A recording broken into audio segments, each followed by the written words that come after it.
La plateforme qui met en valeur le savoir-faire de la femme n'est autre que Femme Actuelle. Bienvenue à vous. Aujourd'hui, on parle de beauté du corps, on parle d'esthétique. Notre invitée est une jeune Gabonaise, elle se nomme Igewa et se qualifie comme celle qui a la beauté au bout des doigts. Il paraît que c'est à l'âge de 6 ans, et oui, chers téléspectateurs, 6 ans, qu'elle commence à exercer l'art de la beauté sur ses sœurs. Elle nous reçoit donc dans son univers pour nous le faire découvrir et c'est tout de suite.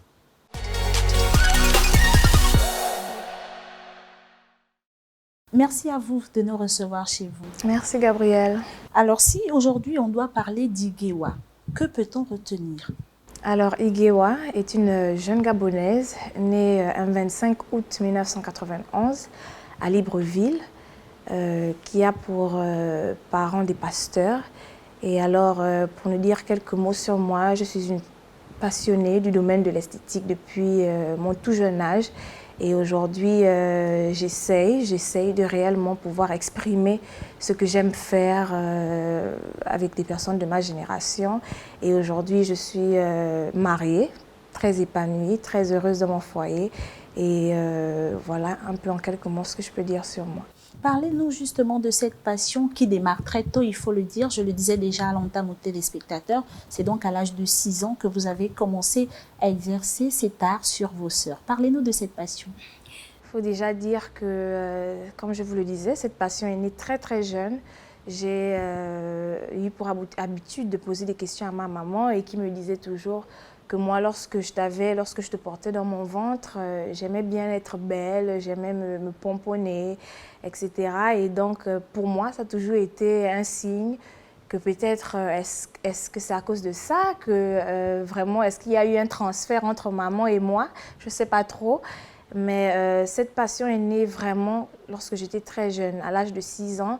Ma maman a eu beaucoup d'enfants, c'est vrai, mais à l'âge de 6 ans, je pouvais déjà voir mes petites sœurs commencer à les tresser, à vraiment être passionnée, mais d'une passion qui me poussait à toujours faire quelque chose qui concernait le domaine de la beauté. Et bien sûr, mes parents ont pu le voir dès mon jeune âge et ils n'ont pas hésité à bien sûr m'encourager dans ce que je sais faire. Justement, c'était la question qui suivait leur réaction quand on sait que ce sont des hommes d'église, donc un peu stricts dans l'éducation de l'enfant. Vous le disiez, ils étaient donc très encourageants avec vous. Comment avez-vous contenu cette passion tout au long de votre cursus scolaire, par exemple, au sein de l'établissement?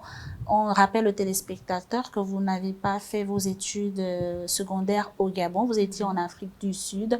Comment réagissaient justement vos condisciples de classe? Pour peut-être commencer, je dirais que mes parents m'ont toujours encouragée dans ce que j'entreprenais. Ils ont bien sûr vu que c'est ce que j'aimais faire. Et donc, ils n'ont pas hésité, même en m'envoyant en Afrique du Sud, de se dire que si c'est ce que notre fille aime faire, qu'elle continue à le faire. Et il faut aussi rappeler qu'il y avait vraiment de la rigueur parce que avoir des parents qui sont dans le domaine religieux, vous savez que c'est pas pour dire que c'est pas quelque chose de facile, mais il y a quand même une certaine éducation qui est donnée à l'enfant. Et c'est vrai que la majorité du temps, on a pour habitude d'entendre que certainement dans des églises, il n'est pas permis de faire ci, certainement papa est trop strict. Mais je pourrais dire que j'ai eu cette grâce, non seulement d'avoir des parents qui ont vu depuis le plus jeune âge que j'avais déjà une passion. Et donc, ils n'ont pas cessé de m'encourager dans ce que je savais faire, tout en étant strict, parce que même lorsque je me déplace pour l'Afrique du Sud, je suis bien sûr allée étudier, ce qui prouve déjà que je me suis dit, si tu veux le faire, il faudrait que tu sois capable de pouvoir faire tes études, donc étudier, parce que je n'ai pas fait que l'esthétique, j'ai aussi fait du tourisme international, ce qui m'a permis de pouvoir prouver à mes parents que je peux faire les études de tourisme et bien aussi être dans ma passion. Donc je faisais pratiquement les deux en même temps. Et vraiment, je pouvais prendre des temps de pause en étant avec mes collègues, mes amis, me disant que voilà, toi mon ami, est-ce que je peux pas te faire un petit maquillage, les cheveux, te faire un petit soin. Donc en gros, c'est un peu dans ce milieu-là où j'ai vécu. Et aujourd'hui, je ne regrette pas. Alors, Igewa, vous êtes une entrepreneure et aujourd'hui, vous avez donc un institut, Igewa Beauty Clinic, qui existe depuis près de 6 ans, c'est cela? Oui. Alors, sans vouloir vous demander d'identifier qui que ce soit, parlez-nous un peu ou dites-nous quelles sont les catégories de personnes que vous avez déjà pu sublimer par vos doigts. Alors, j'ai pu, par mon parcours, déjà travailler dans le domaine de l'esthétique pour des grandes dames de mon pays. J'ai toujours voulu, vous savez, lorsqu'on choisit un domaine, il faudrait être capable de pouvoir dire que moi, je souhaiterais avoir telle catégorie de personnes ou telle catégorie de clients, c'est-à-dire la clientèle que j'ai eue. Je me suis toujours dit, je voudrais avoir des personnes qui sont responsables. Donc, ce n'est pas pour dire que je néglige une catégorie de personnes et pas l'autre, mais je reçois tout le monde dans mon institut, mais je prends beaucoup soin de ces personnes-là qui sont dans des femmes d'affaires, des personnes qui travaillent dans ces milieux quand même assez grands et c'est ce qui m'a beaucoup plus propulsée dans ce que je fais aujourd'hui. Lorsqu'on se réfère à votre histoire, on comprend que vous êtes une passionnée et des comme vous, il y en a qui nous regardent peut-être. Quelles sont les valeurs que vous avez développées pour atteindre cet objectif-là? Alors, je parlerai beaucoup plus de discipline parce que pour moi, ça a toujours été quelque chose que j'ai toujours chéri. Pour moi, être très disciplinée, m'engager à toujours être belle, propre, etc. C'est ce qui m'a conduit là où je suis aujourd'hui. Et je l'ai bien sûr appris de mes parents qui m'ont toujours enseigné à faire les choses bien. Et je pourrais parler aussi de ce qui concerne la formation parce que j'ai toujours été une personne qui a toujours cru à ce que la formation peut m'emmener à aller à un niveau supérieur et qui pourrait, aujourd'hui par exemple, je me retrouve en train de former dans le domaine parce que pour moi, je me dis quelque chose que j'ai pu recevoir, je peux aussi le transmettre, que ce soit à la génération future ou même aux personnes plus âgées que moi. Parce qu'aujourd'hui, je forme et pour moi, la discipline dans le travail est vraiment un atout. C'est vraiment quelque chose que je chéris énormément, de pouvoir travailler dans la sérénité et vraiment être disciplinée. Vous êtes une jeune Gabonaise qui a su se prendre en main très tôt, qui ne s'est pas laissée emporter par des vices que l'on peut déplorer justement. Comment qualifiez-vous la jeune femme gabonaise actuelle et que pouvez-vous lui dire pour la booster? Alors pour moi, la jeune femme gabonaise, c'est une femme battante. C'est une femme qui aujourd'hui ne se laisse pas faire par les problèmes qu'on peut rencontrer dans la vie. Moi-même étant dans le milieu où je suis, dans le domaine de l'esthétique, j'ai pu travailler avec plusieurs personnes, mais des jeunes personnes, des jeunes femmes qui aujourd'hui ont pour but d'aller vraiment loin. Donc ça prouve déjà qu'aujourd'hui, on peut réellement dire que la femme gabonaise, c'est une femme qui s'est réveillée. Pour moi, la femme gabonaise, auparavant, était endormie. Mais maintenant, on peut dire que la femme gabonaise, c'est quelqu'un qui prend des décisions maintenant, qui se décide non seulement, qui prend des décisions non seulement de ne plus forcément dépendre aussi d'un homme, mais de pouvoir se battre dans la vie pour pouvoir aussi aider son homme. Parce que aujourd'hui, c'est ce que l'on veut voir de la femme, une femme qui sait ce qu'elle veut dans la vie, qui prend des décisions et qui, même si, parce que certaines personnes n'ont certainement pas les grâces que nous avons eues, mais qui se prennent déjà en charge elles-mêmes et qui décident d'avancer dans la vie coûte que coûte.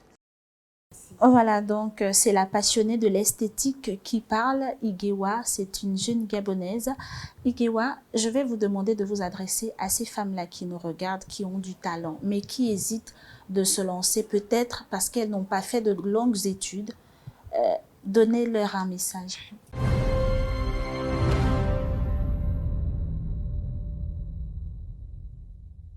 Alors j'ai pour habitude de prendre des références de ce que mon papa a l'habitude de dire.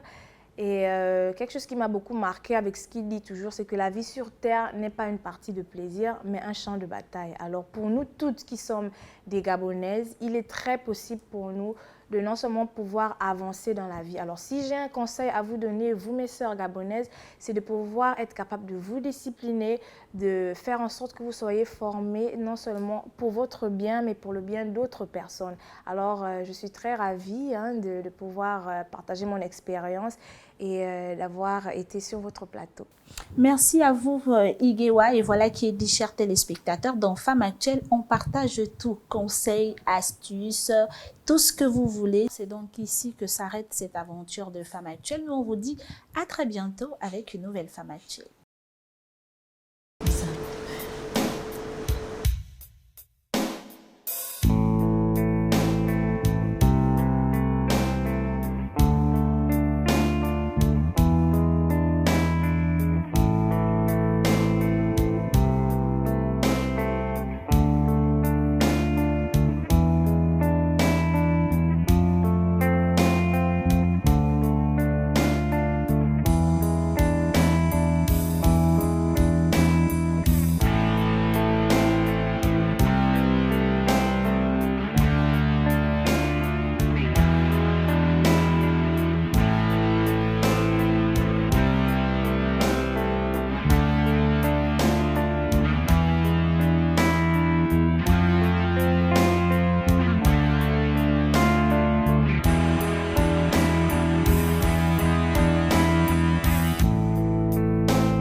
Certainement malade, mais on veut bien repartir guéri. Et pour moi, dire il y a une petite clinique, c'est comme venir dans une clinique de beauté où on peut avoir un problème de peau, un problème de bouton, quel que soit le problème, mais partir de là avec une solution. Et donc ces machines-là nous aident énormément. Et comme je vous disais, en fonction du type de peau que l'on rencontre, il y a des choses qu'on peut ajouter dans l'eau qui donne cette vapeur. Par exemple, pour une personne qui a une peau grasse, on aurait pu mettre quelques gouttes de citron pour faire redonner à la personne sa peau nette. Et donc moi, ce produit-là vient quand même pour bloquer les allergies. Si le produit que j'ai eu à utiliser, un seul produit qui passe pas avec sa peau, ce produit-là vient déjà pour voyez un peu, barrer tout ce qui peut causer une allergie après un soin. Parce qu'il y a des clients qui peuvent se plaindre, moi j'ai fait le soin, maintenant les boutons sont sortis, etc. Donc moi je vérifie toujours que ce produit-là soit mis après tous les produits qui ont été utilisés sur le visage de la personne.